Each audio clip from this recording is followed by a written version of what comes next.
السلام علیکم جی، کیا حال چال ہیں آپ سب لوگوں کے؟ میں امید کرتی ہوں کہ آپ سب بالکل ٹھیک ہوں گے، خیریت سے ہوں گے۔ ناول سلفائٹ بائی نور راجپوت کی یہ 8ویں قسط ہے۔ تم نے اس پہ ہاتھ کیوں اٹھایا روحان؟ تم جانتے ہو وہ تمہارا بہنوئی ہے؟ سید جبیل نے اس کی کلاس لگائی تھی۔ ڈیڈ، وہ جاہل آدمی انسان کہلانے کے لائق نہیں، روحان نے دو بدو جواب دیا تھا۔ جو بھی مسئلہ تھا بیٹھ کر سلجھایا جا سکتا تھا، زیاد جبیل نے کہا تھا۔ بڑے ڈیڈ، اس مسئلے کا حل صرف ایک ہی ہے۔ مدیحہ اس جانور کے ساتھ نہیں رہنا چاہتی، بہتر یہی ہوگا کہ فرقان اسے طلاق دے۔ وہ آرام سے اپنی بات کہہ چکا تھا، لیکن اس کی اس بات نے سید حویلی کی بنیادوں کو ہلا دیا تھا۔ بی جان نے دہل کر اپنے سینے پہ ہاتھ رکھا تھا۔ یہ تم کیا کہہ رہے ہو شاہ بیٹا؟ ایسا نہیں ہو سکتا، بی جان نے کہا تھا۔ یہ میرا نہیں، مدیحہ کا فیصلہ ہے، اور میں اس کا ہر قیمت پہ ساتھ دوں گا۔ میں اسے مرنے کے لیے اس جانور کے حوالے نہیں کر سکتا۔ لیکن اس خاندان میں کبھی کسی نے طلاق کا لفظ استعمال نہیں کیا، اور تم کتنی آسانی سے یہ سب کہہ رہے ہو، سید جبیل گرجے تھے۔ ضروری نہیں جو پہلے نہ ہوا ہو وہ اب بھی نہ ہو۔ آپ لوگوں کو اپنی اکلوتی بیٹی پیاری ہے، یا پھر اس حویلی کی روایات؟ روحان نے کاری ضرب لگائی تھی۔ وہ بنا ان کا جواب سنے باہر نکل گیا تھا۔ جو بات سالوں پہلے اسے سمجھ نہیں آئی تھی، آج آ گئی تھی۔ خانم نے تو طلاق کی بات سمجھانے کے لیے اتفاقاً اس کی بہن کا نام لیا تھا، لیکن جب آج اس پہ گزری تو وہ جان گیا تھا کہ اللہ نے طلاق کو کیوں رکھا ہے۔ تم ٹھیک تھی خانم، تم ہر بات میں ٹھیک تھی۔ جس پہ گزرتی ہے وہی جانتا ہے۔ مجھ پر گزری تو میں نے اللہ کو جانا۔ آج جب اتنا کچھ دیکھا تو دل پھٹ سا گیا۔ جو باتیں مجھے آج سمجھ آئیں وہ تم سالوں پہلے جان گئی تھی۔ تم اللہ کے احکام کو مجھ سے پہلے سمجھ گئی تھی۔ وہ اپنے کمرے میں نم آنکھیں لیے اس کی تصویر سے مخاطب تھا۔ وہ روحان بن حیدر جبیل ہی کیا جو اپنی بات سے پیچھے ہٹ جائے یا پھر ظلم کے خلاف نہ بولے۔ ہشام کو جب پتہ چلا تو اس نے بھی روحان کی حمایت کی تھی، اور روحان نے کر دکھایا تھا۔ فرقان نے مدیحہ کو طلاق دے دی تھی۔ آپ نے مجھ پر بہت بڑا احسان کیا، میں زندگی بھر نہیں بھولوں گی۔ مدیحہ اس کے سامنے رو پڑی تھی۔ پگلی گڑیا، یہ میرا احسان نہیں بلکہ میرا فرض تھا، اور میں نے اپنا فرض نبھایا ہے۔ وہ مسکرایا تھا تو مدیحہ بھی مسکرا دی تھی۔ اس کے زخم آہستہ آہستہ منمل ہو رہے تھے۔ ہاتھ ہولا رکھنا تھا روحان، غلام دین بتا رہا تھا کہ تم نے فرقان کے جبڑے ہلا دیے۔ ہشام کی بات سن کر روحان بے ساختہ ہنس دیا تھا۔ شکر کرو شامو کاکا کہ وہ بچ گیا، اس کا میں وہ علاج کرتا کہ ساری عمر کسی لڑکی کو ہاتھ لگانا تو درکنار، دیکھتا بھی نہیں۔ روحان کو واقعی بہت غصہ تھا اس پر۔ لندن کب جا رہے ہو؟ ہشام نے پوچھا تھا۔ اسے پتہ تھا روحان کا یونیورسٹی آف لندن میں ایڈمیشن ہو گیا تھا۔ اب یہ ایک اور کام باقی ہے، پھر کچھ دنوں تک جاؤں گا، روحان نے رازدارانہ لہجے میں کہا تھا۔ مجھے ارحم پسند آ گیا ہے، میں بہت جلد ڈیڈ سے بات کروں گا، وہ پرسکون سا کہہ رہا تھا۔ مدیحہ تو اس کی بات سن کر ہونک بنی اسے تک رہی تھی۔ کیا ہوا، ایسے کیوں دیکھ رہی ہو؟ آج ہی مل کر آیا ہوں اسے، تم سے محبت کرتا ہے، خوش رکھے گا۔ روحان کی بات سن کر مدیحہ سٹ پٹائی تھی۔ نہیں بھائی، مرد ذات سے یقین اٹھ گیا ہے، میں اب اکیلے جینا چاہتی ہوں اور اپنی پڑھائی دوبارہ شروع کرنا چاہتی ہوں۔ میری ڈاکٹری کا آخری سال ہے، میں ڈاکٹر بن کر انسانیت کی خدمت کرنا چاہتی ہوں، مدیحہ اداس لہجے میں کہہ رہی تھی۔ روحان کو خانم یاد آئی تھی۔ اس نے جو خانم کے ساتھ کیا تھا، کیا وہ کسی پہ یقین کر سکتی تھی؟ نہیں، اور شاید کسی لڑکے کو انکار کرنے کی وجہ سے اس نے خانم کا چہرہ جلا دیا ہوگا۔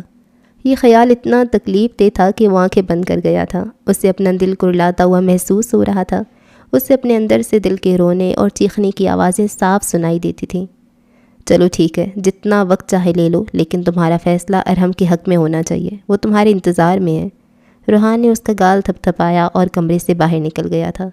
وہ نہیں چاہتا تھا کہ مدیحہ اس کی آنکھوں میں نمی دیکھے۔ وہ جو بچھڑا تو یہ رمز بھی اس نے سمجھائی۔ روح ایسے نکلتی ہے، لوگ یوں مرا کرتے ہیں۔ مدیحہ کی عدت پوری ہونے کے بعد وہ لوگ منگنی کے لیے آئیں گے۔ مجھے امید ہے آپ ڈیڈ اور بڑے ڈیڈ دونوں کو سمجھا لیں گی، روحان بی جان کا ہاتھ پکڑے انہیں بتا رہا تھا۔ روحان کے لہجے میں نرمی تھی۔ بی جان حیرت سے اسے دیکھ رہی تھی۔ یہ لڑکا پل پل میں رنگ بدلتا تھا، کبھی اتنا غصہ کہ سب کچھ تہس نہس کر دے، اور کبھی بے حد شفیق۔ تم اتنے بڑے کب سے ہو گئے ہو؟ بی جان نے اس کے چہرے کو چھوتے ہوئے پوچھا۔ ابھی 3 سال پہلے کی تو بات تھی۔ وہ دوستوں کے ساتھ آوارہ گردی کیا کرتا تھا، گٹار کندھے پہ لٹکائے سیٹی بجاتا۔ وہ آس پاس کے لوگوں کو رک کر دیکھنے پر مجبور کر دیتا تھا۔ وہ تب بھی لوگوں کو شوق کر دیتا تھا، اور آج بھی ٹھٹکنے پہ مجبور۔ وہ کیا تھا؟ بی جان بھی سمجھ نہیں پائی تھی۔ وقت اور حالات انسان کو بہت جلد سب سمجھا دیتا ہے بی جان، اور مجھے افسوس ہے میرے معاملے میں وقت نے تھوڑی دیر کر دی، وہ شرارت سے کہہ رہا تھا۔ خوش رہو، سلامت رہو، آمین۔ بی جان نے اس کی پیشانی چومتے ہوئے صدق کے دل سے دعا دی تھی۔ ماموں جلدی واپس آنا، آپ کے لیے پھر ممانی بھی ڈھونڈنی ہے، مقدس آپی کے بیٹے ریحان نے اس کا ہاتھ کھینچتے ہوئے کہا تھا۔ وہ سب لوگ ایئرپورٹ پہ موجود تھے۔ روحان لندن جا رہا تھا۔ سید جبیل نے اسے زور سے گلے لگایا تھا۔ روحان کو بہت سکون ملا تھا۔ سب بہت خوش تھے اور ساتھ ہی اداس بھی۔ ممانی آپ کے ماموں نے ڈھونڈ لی ہے، دعا کرو بس وہ ماموں کو مل جائے، مقدس آپی نے ریحان کو سمجھایا تھا۔ ریلی ماموں، پہلے نہیں بتایا آپ نے؟ ریحان شرارت سے پوچھ رہا تھا۔ روحان بس مسکرا دیا۔ وہ عجیب کشمکش کا شکار تھا۔ کبھی کبھی وہ مان لیتا تھا کہ ہانم مر چکی ہے، اور کبھی کبھی دل بغاوت کر جاتا تھا۔ وہ مجھے ملے نہ ملے، وہ یہاں بستی ہے اور یہیں رہے گی۔ روحان نے اپنے دل کی طرف اشارہ کر کے مقدس آپی کی بات کا جواب دیا تھا۔ وہ اس بات میں سر ہلا گئی تھی۔ ایک بہت بڑی دنیا جس میں روشنی کم اور اندھیرا زیادہ ہے تمہارے انتظار میں ہے۔ یہ ایک نیا سفر ہے۔ النور انٹرنیشنل مسلم اسکول کو تم نے سنبھالنا ہے اور پہلے اس قابل بننا ہے کہ تم النور کی رہنمائی کر سکو۔ ڈاکٹر باسط نے اسے کندھوں سے پکڑتے ہوئے کہا تھا۔ ان کا لندن میں ایک انٹرنیشنل اسلامک اسکول تھا جس کا نام النور تھا، جہاں نئے مسلمان ہونے والے لوگوں کے لیے رہنے کی جگہ تھی جنہیں ان کے خاندان قبول نہیں کرتے تھے۔ مسلمان بچوں کی تعلیم و تربیت کی جاتی تھی، اور ہر ویکنڈ پہ النور میں بہت بڑا اجلاس ہوتا تھا جس میں نان مسلم اور ملحد لوگوں کے اسلام پر اعتراض اور مختلف سوالات کے جواب دیے جاتے تھے۔ اس اجلاس میں دنیا کے بہترین مسلم اسکالرز اپنا لیکچر دیتے تھے۔ انشاءاللہ، روحان نے گہرے یقین سے کہا تھا۔ خیر سے جاؤ اور کامیاب لوٹو، مقدس آپی نے اسے دعا دی تھی۔ پاکستان میں بھی موسم ابر آلود تھا۔ اس کی فلائٹ میں بس 15 منٹ باقی تھے۔ اپنے غصے پہ قابو کرنا سیکھو۔ غصہ انسان کی سوچنے سمجھنے کی صلاحیت کو ختم کر دیتا ہے۔ جانتا ہوں ابھی تم سیکھنے کے مراحل میں ہو، لیکن تم سب سے الگ، سب سے خاص ہو۔ جاؤ برخوردار، جاؤ اور فتح کر لو۔ تمہارا سب سے بڑا ہتھیار محبت ہے۔ ڈاکٹر باسط نے اسے گلے لگایا اور وہ نم آنکھوں سے مسکرا دیا تھا۔ اس سے پہلے کہ بارش تیز ہو ہمیں نکلنا چاہیے، ضیاء جبیل نے کہا تھا۔ وہ سب اپنی گاڑیوں کی طرف، جبکہ روحان اندر کی طرف بڑھ گیا تھا۔ سوری آرجے، میں تھوڑا لیٹ ہو گیا، کورٹ میں کچھ کام تھا۔ سبیل نے اسے پہچان لیا تھا۔ وہ بارش میں بیٹھا بھیگ رہا تھا۔ اس نے روحان کے اوپر چھاتا کیا تھا جو گہری سوچ میں غرق تھا۔ اس کی آنکھیں بند تھیں۔ آرجے، سبیل نے اسے کندھے سے پکڑ کر ہلایا۔ وہ چونک کر ماضی سے حال میں واپس آیا تھا۔ ہاں، وہ لندن پہنچ چکا تھا۔ سوری، آنکھ لگ گئی تھی شاید۔ روحان اٹھ کر سبیل کے گلے لگا تھا جسے وہ سالوں بعد مل رہا تھا۔ کمال ہے بھائی، اتنی تیز بارش میں جو انسان کے چہرے کو چھو رہی ہو، اور برف جما دینے والی ٹھنڈ میں تمہیں نیند کیسے آ گئی؟ سبیل نے پوچھا تھا۔ میرا تعلق محبت کے قبیلے سے ہے، اور محبت کرنے والوں کو آس پاس کی دنیا کی کوئی خبر نہیں ہوتی۔ روحان پھیکی سی ہنسی ہنس دیا تھا۔ گریٹ، تو مسٹر محبت کے دیوتا گھر چلے، کیونکہ یہاں پر بہت سی محبت کی دیویاں تمہیں کسی اور دنیا میں پہنچے ہوئے دیکھ کر کافی دیر سے حیرت سے تمہیں تک رہی ہیں۔ ایسا نہ ہو کہ محبت کا دیوتا انہیں پسند آ جائے اور پھر مشکل ہو جائے۔ سبیل کی بات سن کر روحان نے حیرت سے ارد گرد دیکھا تھا۔ پتھر کے بینچوں پہ چھاتا لیے اسے کچھ لڑکیاں نظر آئی تھیں جو اسے ہی گھور رہی تھیں۔ لا حول ولا قوت الا باللہ، روحان بڑبڑایا تھا۔ اس بات پر دونوں کا کہکا ابھرا تھا، اور وہ دونوں ہنستے ہوئے گاڑی کی طرف بڑھ گئے تھے۔ جب وہ دونوں گھر پہنچے تو بارش کافی تیز ہو چکی تھی۔ روحان غور سے اس ٹاؤن کو دیکھ رہا تھا جس کی پہلی لائن کو چھوڑ کر دوسری لائن میں سبیل کا گھر تھا۔ سبیل اس کے ماموں کا بیٹا تھا جو یہاں لندن میں لاء کی پڑھائی مکمل کرنے کے بعد اب شہر کی سٹی عدالت میں پریکٹس کر رہا تھا۔ روحان جہاں MBA کا 1 سال مکمل کرنے کے بعد آیا تھا، جب وہ زندگی سے بھرپور تھا اور جلد ہی اپنی خوبصورت آواز کی وجہ سے مشہور ہو گیا تھا۔ کچھ بھی تو نہیں بدلا تھا، لندن ویسا کا ویسا تھا، لیکن وہ بدل گیا تھا سر تا پیر۔ اب ایک اداسی اس کے ارد گرد بکھرنے لگی تھی۔ سبیل نے گاڑی گھر کے اندر پورچ میں داخل کی۔ محبت کے دیوتا، آپ کا شاہی دربار آ چکا ہے، اتر جائیں۔ سبیل کی بات پر وہ مسکرا دیا تھا اور پھر اپنے بیگ کو اٹھا کر گاڑی سے باہر نکلا۔ جیسے ہی وہ گاڑی سے باہر نکلا اسے اپنا خون جمتا محسوس ہوا تھا۔ گاڑی میں ہیٹر لگا تھا، اسے زیادہ ٹھنڈ محسوس نہیں ہوئی تھی۔ اس کے کپڑے بھیگے ہوئے تھے اور اب ٹھنڈ کا احساس ہوا تھا۔ چلیں؟ سبیل چابی کو انگلی پہ گھماتے ہوئے پوچھ رہا تھا، اور روحان اس بات میں سر ہلا کر اس کے پیچھے گھر میں داخل ہوا۔ کیا میں اندر آ سکتا ہوں؟ وہ اپنے کمرے میں آرام دہ کرسی پہ آتش تان میں لگی ہیٹر کے سامنے بیٹھا تھا جب سبیل کی آواز گونجی تھی۔ روحان نے بند آنکھوں کو کھولا اور مسکرا کر سبیل کی طرف دیکھا۔ تمہارا گھر ہے، جب چاہے جہاں چاہے آ جا سکتے ہو، اجازت کی ضرورت نہیں۔ نہیں، میں آرجے کے کمرے میں بنا اجازت گھس نہیں سکتا۔ سبیل نے ڈرنے کی اداکاری کی۔ وہ اب روحان کے سامنے دیوار پہ رکھے صوفے پہ براجمان ہو چکا تھا۔ اچھا کیا تم نے کپڑے بدل لیے، اسے خاموش دیکھ کر سبیل نے کہا۔ اس نے محسوس کیا تھا روحان کے چہرے پر اب ہر وقت ایک مسکان ہوتی تھی، پہلے جیسی سختی نہیں تھی اب اس کے چہرے پر، البتہ آنکھوں سے اداسی جھلکتی تھی۔ ہشام نے بتایا مجھے اس لڑکی کا، سن کر بہت افسوس ہوا، لیکن خدائی کاموں میں ہم انسان دخل نہیں دے سکتے۔ ایک بات پوچھنا چاہتا ہوں، اگر تم برا نہ مانو۔ جب سے تمہاری کہانی سنی یہ سوال ذہن میں گونج رہا ہے، سبیل نے کہا تھا۔ روحان نے سوالیہ نظروں سے اسے دیکھا۔ جب تم اس لڑکی سے اتنی محبت کرتے تھے تو اسے جانے کیوں دیا؟ سبیل کے سوال نے روحان کی روح کو اندر تک چھلنی کر دیا تھا، وہ بس تڑپ کر رہ گیا تھا۔ کچھ دیر خاموشی چھائی رہی۔ مجھے لگتا ہے میں نے غلط سوال پوچھ لیا، سبیل نے اسے خاموش دیکھ کر معذرت کی۔ کوئی بات نہیں، شاید ابھی مجھ میں وہ حوصلہ نہیں ہے جس سے میں اپنی کہانی کو بیان کر سکوں۔ کوئی بات نہیں، چھوڑو ان باتوں کو، چلو کھانا کھاتے۔ میں ملازم سے کہہ کر آیا تھا، اس نے لگا دیا ہوگا۔ سبیل ایک دم کھڑا ہوا۔ روحان کا دل نہیں چاہ رہا تھا، لیکن وہ سبیل کا دل نہیں توڑنا چاہتا تھا، اس لیے اس کے پیچھے پیچھے کمرے سے باہر نکل گیا۔ کھانا کھانے کے بعد وہ لاؤنج میں بنی کھڑکی میں آ گیا تھا جو باہر لان میں کھلتی تھی۔ سبیل اپنے کمرے میں چلا گیا تھا، اسے آفس کا کام کرنا تھا۔ روحان نے جیسی ہی کھڑکی کھولی تو ایک ٹھنڈی ہوا کا جھونکا اس کے چہرے سے ٹکرایا تھا جو اسے اندر تک سرشار کر گیا تھا۔ یہ تازہ ہوا بھی قدرت کی کتنی بڑی نعمت تھی جو انسان کو ایک پل کے لیے مسکرانے پہ مجبور کر دیتی تھی۔ جیسے ہی روحان کی نظر لان میں برستی بارش پہ پڑی، وہ حیران رہ گیا تھا۔ وہ وہاں تھی، بارش میں بھیگ رہی تھی، وہ بہت خوش تھی، کھلکھلا رہی تھی۔ اس کی ہنسی سے فضا میں ایک عجیب سا جل ترنگ پیدا ہو رہا تھا۔ وہ محبت یا عشق کے اس حصے میں داخل ہو گیا تھا جہاں محبوب کا نظروں کے سامنے ہونا یا نہ ہونا کوئی اہمیت نہیں رکھتا۔ وہ نہ جانے کہاں تھی بھی یا نہیں تھی، لیکن روحان کو وہ اپنی آنکھوں کے سامنے نظر آ رہی تھی۔ روحان آؤ نا، اس نے روحان کو پکارا تھا۔ وہ ایک ٹرانس کی کیفیت میں کھڑکی کے رستے ہی باہر لان میں کودتا تھا۔ اب وہ ہانم کی طرف بڑھ رہا تھا، اس سے اپنی آنکھوں پہ یقین نہیں ہو رہا تھا۔ کیا تمہیں پتہ ہے محبت کسے کہتے ہیں؟ وہ اس سے کچھ فاصلے پہ کھڑی پوچھ رہی تھی۔ نہیں، روحان نے نفی میں گردن ہلائی تھی۔ بہت اچھی بات ہے، مجھے بھی نہیں پتہ۔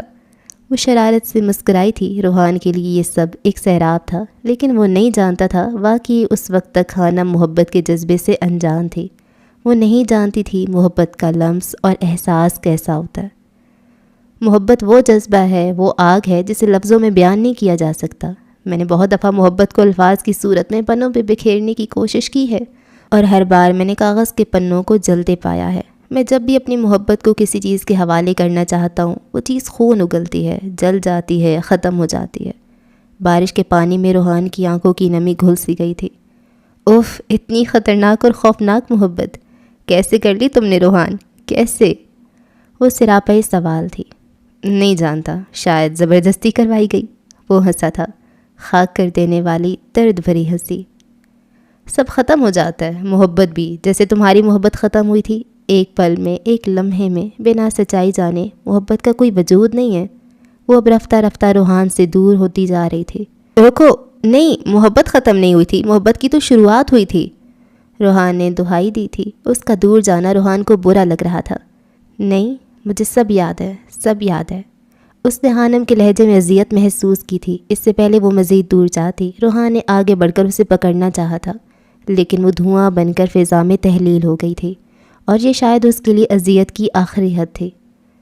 بارش کی برستی بوندوں نے جب دستک دی دروازے پہ، محسوس ہوا تم آئے ہو، انداز تمہارے جیسا تھا۔ ہوا کے ہلکے جھونکے کی جب آہٹ پائی کھڑکی پر، محسوس ہوا تم گزرے ہو، احساس تمہارے جیسا تھا۔ میں نے گرتی بوندوں کو روکنا چاہا ہاتھوں پر، ایک سرد سا پھر احساس ہوا، وہ لمس تمہارے جیسا تھا۔ تنہا میں چلا پھر بارش میں، تب ایک جھونکے نے ساتھ دیا، میں سمجھا تم ہو ساتھ میرے، وہ ساتھ تمہارے جیسا تھا۔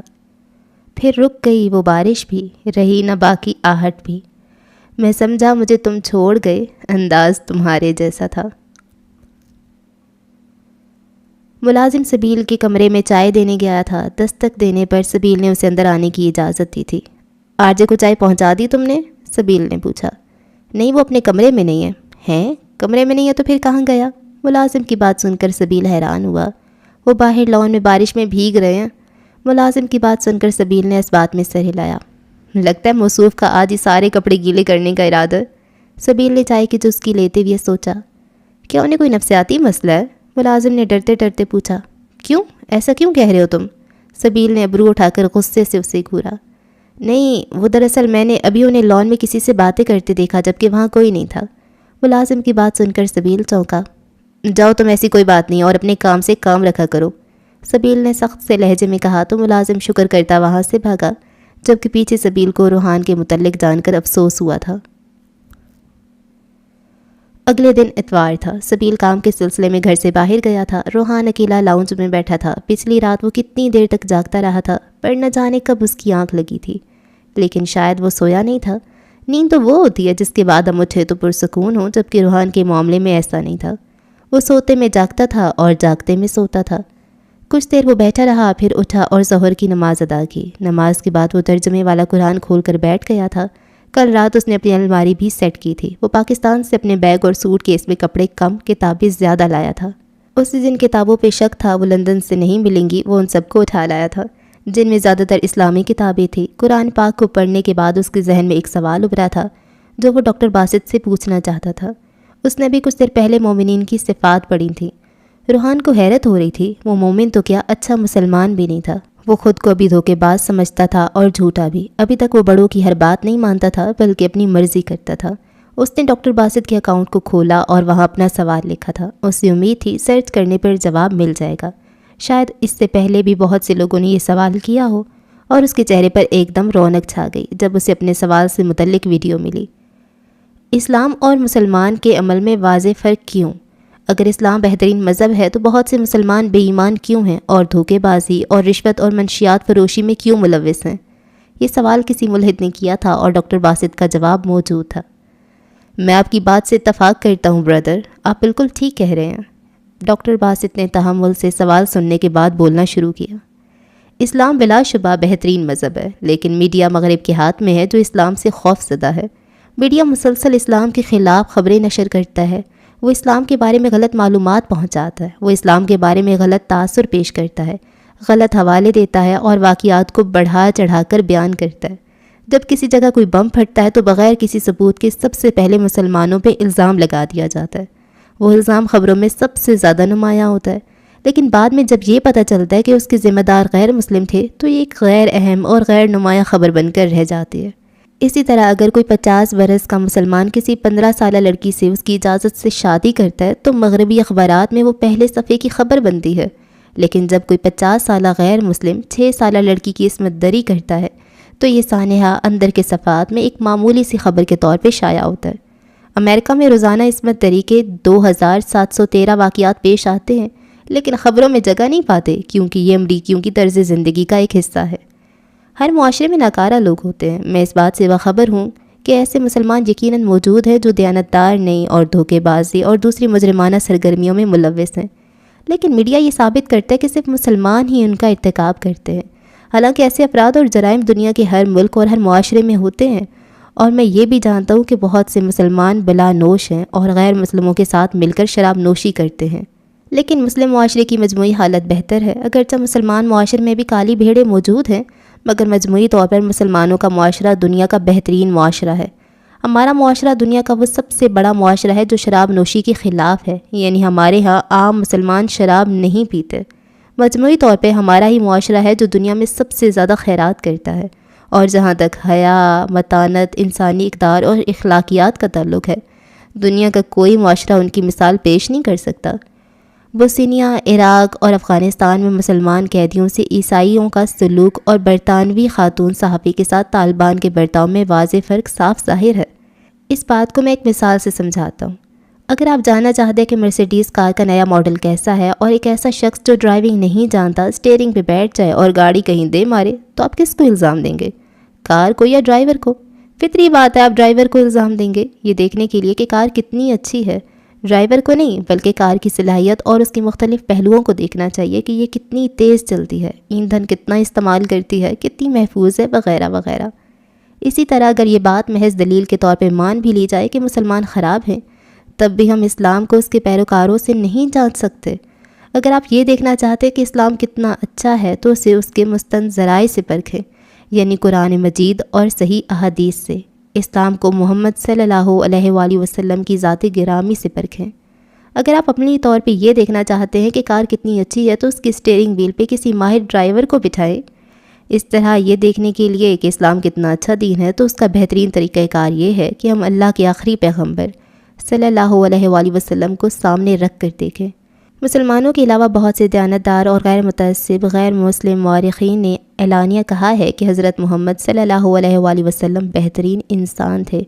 مائیکل ایچ ہارٹ نے تاریخ پہ اثر انداز ہونے والے 100 انسان کے عنوان سے کتاب لکھی، جس میں سر فہرست پیغمبر اسلام محمد صلی اللہ علیہ وآلہ وسلم کا اسم گرامی ہے۔ غیر مسلموں کی اور بھی بہت سی مثالیں ہیں جن میں انہوں نے نبی صلی اللہ علیہ وآلہ وسلم کی بہت تعریف کی ہے، مثلا تھامس کلائل، لا مارٹن وغیرہ۔ تو یہ آپ کا کہنا درست ہے، مسلمان اور اسلام میں کہ عمل میں واضح فرق ہے، لیکن چونکہ مسلمان ایک انسان ہے جو آدم کی اولاد ہے اور غلطی اس کی فطرت میں شامل ہے، تو بہتر ہے آپ اسلام کے بہترین لوگوں کو دیکھیں، آپ کو پتہ چل جائے گا کہ اسلام کتنا مضبوط دین ہے۔ ڈاکٹر باسط خاموش ہو چکے تھے، ہال تالیوں سے گونج اٹھا تھا، روحان سکتے کی حالت میں انہیں سن رہا تھا۔ مسلمان پرفیکٹ نہیں ہے جبکہ اسلام پرفیکٹ ہے مسٹر آرجے، تو آپ مسلمانوں کو نہیں اسلام کو دیکھیں۔ خانم کے الفاظ اس کی سماعت سے ٹکرائے تھے، اس سوال کا جواب تو وہ 2 جملوں میں بہت پہلے دے چکی تھی۔ وہ کیوں نہیں سمجھا تھا؟ شاید ہر چیز کا ایک وقت مقرر ہے اور شاید سمجھنے کا بھی۔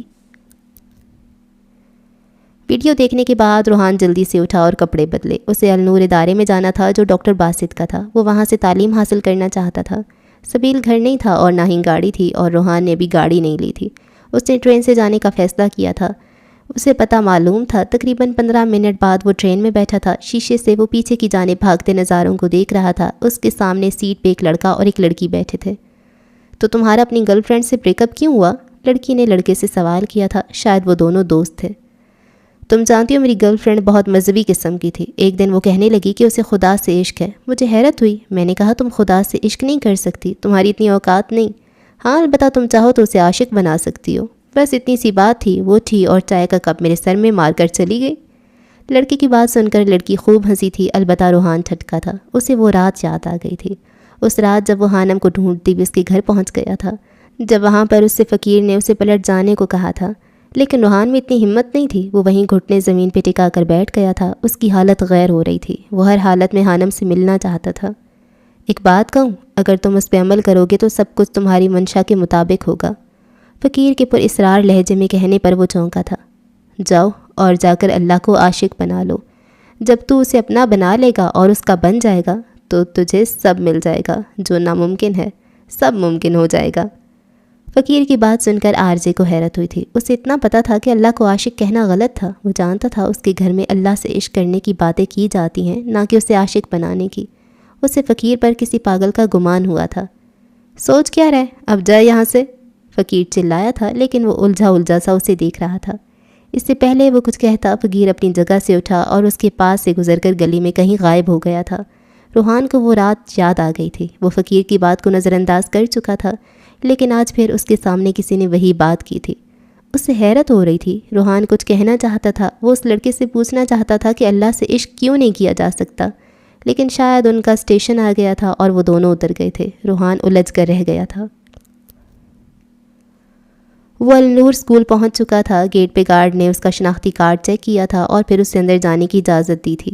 یہ ادارہ بہت خوبصورت تھا، بہت بڑا تھا اور بہت خوبصورتی سے سجایا گیا تھا۔ وہ نفاست سے قدم اٹھاتا ریسیپشن کی طرف بڑھا تھا۔ ریسیپشن پہ ایک لڑکا بیٹھا تھا جو شاید مغرب کا ہی رہنے والا تھا۔ السلام علیکم ورحمۃ اللہ وبرکاتہ۔ اس سے پہلے روحان کچھ کہتا اس لڑکے نے روحان کو سلام کیا تھا، جس کا جواب روحان نے حیران ہوتے ہوئے دیا تھا۔ جی آپ کا نام؟ لڑکے نے پوچھا تھا۔ یقیناً وہ مسلمان تھا۔ روحان جبیل، اس نے نام بتایا۔ اوہ کیا واقعی، ماشاء اللہ ماشاء اللہ۔ ڈاکٹر باسط نے بتایا تھا کہ ان کا بیٹا آئے گا، اس جگہ پر اس کا خاص خیال رکھنے، لڑکا کہتا ہوا روحان کے گلے لگ گیا تھا، جبکہ روحان تو حیرت سے گنگ کھڑا تھا۔ اسے یقین نہیں آ رہا تھا کہ ڈاکٹر باسط اسے اپنا بیٹا مانتا تھا۔ شدت جذبات سے اس کی آنکھیں نم ہوئیں۔ اس سے پہلے وہ کچھ کہتا، وہ لڑکا اسے لے کر ایک کمرے کی طرف بڑھ گیا تھا۔ اگلے دن کورٹ جاتے ہوئے سبیل نے اسے یونیورسٹی چھوڑا تھا۔ بیسٹ آف لک، محبت کے دیوتا اور یہاں محبت کی دیویوں سے بچ کر رہنا، وہ شرارت سے کہتا گاڑی بھگا کر لے گیا تھا، جبکہ روحان اس کی شرارت پر مسکرا کر رہ گیا تھا۔ وہ ایک گہری سانس لے کر یونیورسٹی میں داخل ہوا تھا۔ کچھ دیر آوارہ گردی کرنے کے بعد اسے اپنا ڈپارٹمنٹ مل گیا تھا۔ یہاں کا ماحول بالکل ویسا ہی تھا جیسا ایک یونیورسٹی کا ہوتا ہے، ہر طرف کہے زندگی سے بھرپور اسٹوڈنٹس، شرارتیں کرتے کچھ ٹین ایج۔ وہ سب دیکھ کر بس ہلکا سا مسکرا دیا تھا، اسے مکی کے ساتھ گزارے اپنے دن یاد آ گئے تھے۔ پہلے لیکچر میں کیا پڑھایا گیا تھا اسے کچھ خاص سمجھ نہیں آئی تھی، اس کا دماغ کل والے سوال میں اٹکا تھا۔ وہ جلد از جلد ڈاکٹر باسط سے بات کرنا چاہتا تھا۔ پہلا لیکچر کب ختم ہوا، پروفیسر کب کلاس سے گیا، اسے کچھ خبر نہیں تھی۔ وہ تب چونکا جب دوسرا پروفیسر کلاس میں داخل ہوا۔ روحان کلاسز شروع ہونے کے بعد ایک ہفتہ لیٹ آیا تھا، سب کا تعارف یقیناً ہو چکا تھا، اسے وہاں ابھی تک کوئی نہیں جانتا تھا۔ ہے یو، کہاں گم ہو؟ پروفیسر نے اسے گہری سوچ میں غرق دیکھ کر پوچھا۔ شاید پروفیسر کافی تیز نظر تھے۔ یس پروفیسر، وہ چونک کر سیدھا ہوا۔ کیا نام ہے تمہارا؟ وہ اب پوچھ رہے تھے۔ روحان جبیل، روحان نے کھڑے ہوتے ہوئے بتایا۔ پروفیسر کے چہرے پر حیرت پھیل گئی۔ کیا تم سچ میں وہی ہو جو ہمیشہ گولڈ میڈل حاصل کرتے ہو، غیر معمولی صلاحیتوں کے مالک؟ وہ حیرت سے پوچھ رہے تھے۔ جی، روحان کو سمجھ نہیں آ رہی تھی وہ اتنے حیران کیوں ہو رہے تھے۔ میں نے تمہاری فائل دیکھی تھی اور تب بھی تمہیں اس یونیورسٹی میں ایڈمیشن کے لیے اوکے کیا تھا، لیکن شک تھا کہ شاید ایڈمن آفس والے تمہیں ریجیکٹ نہ کر دیں۔ ویل، میں ہوں پروفیسر جسٹن، یہاں کا HOD، اور مجھے تم سے مل کر اچھا لگا۔ پروفیسر کے اس کی تعریف کرنے پر کلاس میں ہلچل سی مچ گئی تھی۔ اسٹوڈنٹس پیچھے مڑ مڑ کر اسے دیکھ رہے تھے۔ Thank you so much professor, Rohan نے بس اتنا ہی کہا تھا اور پروفیسر جسٹن اسے گہری نگاہ سے دیکھ کر رہ گیا تھا، البتہ چہرے پر مسکراہٹ پھیلی تھی۔ کلاس کے بعد وہ لان میں بنے بینچ پر آ کر بیٹھ گیا تھا۔ موسم خوشگوار تھا۔ لان کے بیچوں بیچ ایک خوبصورت سا فوارہ تھا جس پہ پرندوں کا ہجوم تھا جو وہاں سے پانی پی رہے تھے۔ ان کی چہچہاہٹ کانوں کو بھلی محسوس ہو رہی تھی۔ روحان نے کچھ سوچتے ہوئے ڈاکٹر باسط کا نمبر ملایا تھا۔ 2-3 بیل جانے کے بعد اس کی کال ریسیو کر لی گئی تھی۔ سلام دعا کے بعد روحان اپنی بات پر آیا تھا۔ مجھے کچھ پوچھنا ہے آپ سے ڈاکٹر۔ جی ضرور پوچھو، تم میرے سب سے زیادہ سوال کرنے والے شاگرد ہو۔ وہ مسکرائے تھے۔ روحان کے چہرے پر بھی مسکراہٹ پھیلی۔ اللہ سے عشق کیوں نہیں کیا جا سکتا؟ میں نے فقیر کے منہ سے سنا تھا اللہ کو عاشق بنا لو، اس سے عشق کرنا انسان کے بس کی بات نہیں، اس کی کیا وجہ ہے؟ روحان کی بات سن کر ڈاکٹر باسط مسکرائے تھے۔ مجھے یہ بتاؤ کہ عاشق کون ہوتا ہے؟ عاشق وہ جو محبوب کے کہنے پر چلے، اس کا خیال رکھے، جو محبوب کرے وہ وہی کرے۔ محبوب بھوکا ہو اور کچھ کھائے نہ تو وہ بھی بھوکا رہے۔ روحان نے اپنی طرف سے ایک عاشق کی خصوصیات بیان کر دی تھی۔ بالکل، تو مجھے بتاؤ کہ اگر تم اللہ سے عشق کرنا چاہو تو ان سب خصوصیات پہ پورا اتر سکتے ہو؟ اللہ کو اونگ نہیں آتی، کیا تم اس کے لیے ساری زندگی جاگ سکتے ہو؟ اللہ تمہیں ہر وقت دھیان میں رکھتا ہے، کیا تم اسے ہر وقت دھیان میں رکھ سکتے ہو؟ اللہ تمہارے دل کے راز جانتا ہے، کیا تم اللہ کو اتنا جان سکتے ہو؟ اللہ تمہیں بہت سی نعمتیں عطا کرتا ہے، تم اللہ کو کیا دے سکتے ہو؟ ڈاکٹر باسط کے سوالوں نے روحان کو ٹھٹکنے پہ مجبور کیا تھا۔ عاشق کا درجہ بہت بڑا ہے جس پر صرف اللہ ہی پورا اتر سکتا ہے، وہ ان سب خصوصیات پہ پورا اترتا ہے جو ایک انسان کے بس کی بات نہیں۔ اس لیے جو فقیر نے کہا وہ اس نے اپنی طرف سے ٹھیک کہا تھا۔ انسان تو بس اللہ کے احکام مان کر اسے اپنا بنا کر اس کا محبوب بندہ بن سکتا ہے، وہ کبھی بھی عشق کے تقاضوں پہ پورا نہیں اتر سکتا، وہ کبھی عاشق نہیں بن سکتا۔ ڈاکٹر باسط خاموش ہو چکے تھے اور روحان ایک سکتے سے باہر آیا تھا۔ بات تو ٹھیک کہی تھی ڈاکٹر باسط نے، یقیناً وہ فقیر اور وہ لڑکا اس راز کو جان گیا تھا کہ انسان عشق کے تقاضوں پہ پورا نہیں اتر سکتا، یہ ایک بہت مشکل کام ہے۔ شاید دنیا میں کچھ ایسے لوگ گزرے ہوں جنہوں نے اللہ سے عشق کیا ہو، یہ کام انسان کے بس کی بات نہیں تھی۔ وہ ابھی اسی سوچ میں غرق تھا جب ایک ادھیڑ عمر آدمی اس کے پاس آ کر بیٹھ گیا تھا۔ لگتا ہے کوئی بہت اہم راز پایا ہے تبھی چہرہ اتنا چمک رہا ہے، اس آدمی نے کہا۔ روحان نے چونک کر اسے دیکھا۔ کچھ دیر پہلے وہ آدمی اس فوارے کے قریب کھڑا وہاں آس پاس اڑتے پرندوں کو دانہ ڈال رہا تھا۔ جی، راز پایا ہے کہ عشق کے تقاضے بہت کڑے ہیں، روحان نے جواب دیا تھا۔ تو کیا عشق کرنا انسان کے بس کی بات نہیں؟ اس شخص نے دوبارہ پوچھا۔ جنہوں نے عشق کیا وہ نارمل نہیں، پاگل کہلائے ہیں۔ یعنی عشق فنا کرتا ہے؟ ایک اور سوال حاضر تھا۔ عشق تو بقا عطا کرتا ہے، ایک انسان جب فنا ہوتا ہے تبھی بقا پاتا ہے۔ روحان کے پاس جواب موجود تھا۔ کیا خدا سے عشق ہو سکتا ہے؟ کیا کبھی کسی نے اس ذات سے عشق کیا ہے؟ یہی تو راز پایا ہے کہ عشق کے تقاضے کڑے ہیں، خدا سے عشق کرنا جتنا مشکل ہے اتنا ہی آسان ہے۔ میں نے سنا خدا اپنے بندوں سے بہت زیادہ پیار کرتا ہے، تو خدا کو عاشق کہنا درست ہوگا؟ روحان چونکا تھا۔ آج کل ہم نے عشق اور محبت کو اتنا غلط رنگ دے دیا ہے کہ جب ہم عاشق کی بات کرتے ہیں تو بہت ہی غلط تصور ذہن میں ابھرتا ہے۔ حالانکہ خدا نے ہر جذبے کو پیدا فرمایا ہے لیکن انسان نے کسی چیز کو نہیں بخشا۔ تو ایسی صورتحال میں کیا کرنا چاہیے؟ لفظ عاشق خدا کے لیے استعمال کرنا کچھ عجیب سا لگتا ہے۔ وہی تو کہہ رہا ہوں کہ ہم نے جس بات کو تو غلط رنگ دیا ہی تھا، اس کے ساتھ الفاظ کی شناخت کو بھی مسخ کر دیا ہے۔ انسان بہت ظالم واقعہ ہوا ہے، اس نے عشق کو ایسا رنگ دے دیا ہے کہ جب لفظ عاشق زبان پہ آتا ہے تو دماغ اس لفظ کا تمسخر اڑاتا ہے۔ میرے خیال سے خدا کو عاشق کہنے سے بہتر ہے اپنے آپ کو خدا کا محبوب بندہ بنایا جائے۔ روحان نے پہلی بار کسی سوال کا جواب دیا تھا۔ بہت خوب، خدا کا محبوب بندہ سن کر اچھا لگا، لیکن اب میں یہ نہیں پوچھوں گا کہ خدا کا محبوب بندہ کیسے بنا جا سکتا ہے، کیونکہ اس کے لیے مجھے اپنا عقیدہ بدلنا ہوگا۔ وہ شخص اب دھیمے لہجے میں کہہ رہا تھا۔ جیسے آپ کو بہتر لگے، روحان مسکرایا۔ ہیلو، میرا نام تھامس ہے اور مجھے تمہارا جواب بہت پسند آیا۔ بہت عرصے بعد کوئی ایسا شخص ملا ہے جو الفاظ کا ہیر پھیر جانتا ہے۔ تم سے مل کر اچھا لگا مسٹر۔ اس آدمی نے روحان کی طرف ہاتھ بڑھایا تھا، یقیناً وہ اس کا نام نہیں جانتا تھا۔ روحان جبیل۔ روحان نے اس کے سوالیہ چہرے کی طرف دیکھتے ہوئے اس کا ہاتھ تھاما اور اپنا نام بتایا۔ نائس نیم، میں سامنے والے فلاسفی ڈپارٹمنٹ میں پروفیسر ہوں، پچھلے 30 سالوں سے یہاں پڑھا رہا ہوں، لیکن آج پہلی بار کسی سے سوال و جواب کر کے مزہ آیا۔ پروفیسر تھامس نے خوشگوار سے لہجے میں بتایا۔ اوہ، آپ پروفیسر ہیں، معاف کیجیے گا، میں یہاں نیا ہوں، مجھے معلوم نہیں تھا کہ آپ ایک استاد ہیں۔ روحان ادب سے کھڑا ہوا۔ بیٹھ جاؤ برخوردار، مجھے استاد سے زیادہ دوست بننا اچھا لگتا ہے۔ پروفیسر تھامس مسکرائے تو روحان بیٹھ گیا۔ جینیٹکس پڑھنے آئے ہو؟ پروفیسر تھامس پوچھ رہے تھے۔ جی، روحان بس اتنا ہی کہہ پایا۔ بہت خوب، اچھی بات ہے، انسان کو اپنے بارے میں جاننا چاہیے۔ معذرت، لیکن میں آپ کی بات سمجھا نہیں۔ روحان کے چہرے پر الجھن ابھری۔ کیا اب ایک سلفائڈ کو بھی سمجھانے کی ضرورت ہے؟ پروفیسر تھامس نے رازدانہ انداز میں کہا تھا، جبکہ روحان تو ان کی بات سن کر حیران رہ گیا تھا۔ ٹھیک ہے برخوردار، میں اب چلتا ہوں، میرے لیکچر کا وقت ہو رہا ہے، بہت جلد ملاقات ہوگی چائے پر۔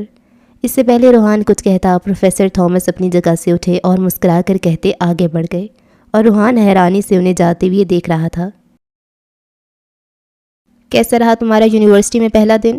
رات کے کھانے پر سبیل اس سے پوچھ رہا تھا۔ اچھا رہا ہے، سادہ سے لہجے میں جواب دیا گیا۔ کوئی مشکل تو پیش نہیں آئی محبت کے دیوتا کو؟ سبیل کا لہجہ شرارتی تھا۔ نہیں، روحان کے لبوں پر مسکراہٹ ابھری۔ کوئی محبت کی دیوی ملی؟ سبیل شاید اس کا مزاج خوشگوار بنانے کی کوشش کر رہا تھا۔ کوئی ایک ہو تو بتاؤں، یہاں تو دیویوں کی بھرمار ہے۔ ہاں ہاں، درست فرمایا، ایسی ایسی دیویاں انسان بس دیکھتا رہ جائے۔ روحان کا جواب سن کر سبیل کا کہکا ابھرا تھا۔ اس لیے میں نہیں دیکھتا اب۔ وہ اس لیے کہ تمہارے دل پر کسی اور کا سایہ ہے، تم اس کے سحر سے باہر نکلو تو دیکھو نا۔ سبیل نے کھانے کی میز سے اٹھتے ہوئے کہا، جبکہ روحان خاموش رہا تھا۔ وہ اپنی محبت پر بات نہیں کرنا چاہتا تھا۔ چائے پیو گے؟ سبیل پوچھ رہا تھا۔ اگر مل جائے تو نوازش ہوگی۔ روحان زبردستی مسکرایا۔ تمہاری اردو کافی اچھی ہو گئی ہے۔ ایڈیٹ، اسٹوپڈ کہنے والا شخص معذرت اور نوازش پہ اتر آیا ہے، کمال ہے۔ تو تم کیا چاہتے ہو، میں تم ایڈیٹ کہوں؟ مد مقابل بھی روحان تھا۔ نہیں نہیں، میں تو بس ایسی ہی بات کر رہا تھا۔ سبیل سٹ پٹایا تھا۔ وہ اچھے سے جانتا تھا کہ روحان کا کوئی بھروسہ نہیں، وہ اسے سب کے سامنے یو ایڈیٹ کہہ دیتا۔ سبیل کے سٹ پٹانے پہ روحان کے ہونٹوں پر مسکراہٹ ابھری تھی، جس سے وہ کمال مہارت سے چھپا گیا تھا، جبکہ سبیل کچن کی طرف بڑھ گیا۔ روحان نے النور جانا شروع کر دیا تھا۔ اب وہ باقاعدہ وہاں کا ایک طالب علم تھا۔ اس کی قرأت اچھی تھی۔ وہاں بہت اچھے معلم موجود تھے جو بچوں کو اور نئے آنے والے مسلم کو پڑھاتے تھے۔ روحان حیران ہوتا تھا، وہ جب کچھ پڑھنا شروع کرتا تھا تو لفظ بہترین انداز میں اس کے منہ سے ادا ہوتے تھے۔ اسے یاد آیا تھا وہ قرآن پاک مکمل کر چکا تھا اور حفظ کر رہا تھا، جب مولوی نے اس پر شیطان کا ٹھپا لگا کر اسے مسجد سے نکال دیا تھا اور پھر اس کی ماں نے اسے پڑھانا شروع کیا تھا۔ اس سے پہلے وہ اپنا حفظ مکمل کرتا، وہ ہمیشہ کے لیے دنیا چھوڑ کر چلی گئی تھیں۔ روحان کو اب سمجھ آیا تھا وہ سب آیات، وہ سب الفاظ جو اس کے لاشعور میں کہیں محفوظ ہو گئے تھے، اور اب اسے یہ جان کر خوشی ہوتی تھی کہ وہ کبھی اس پاک کلام سے جڑا رہا تھا۔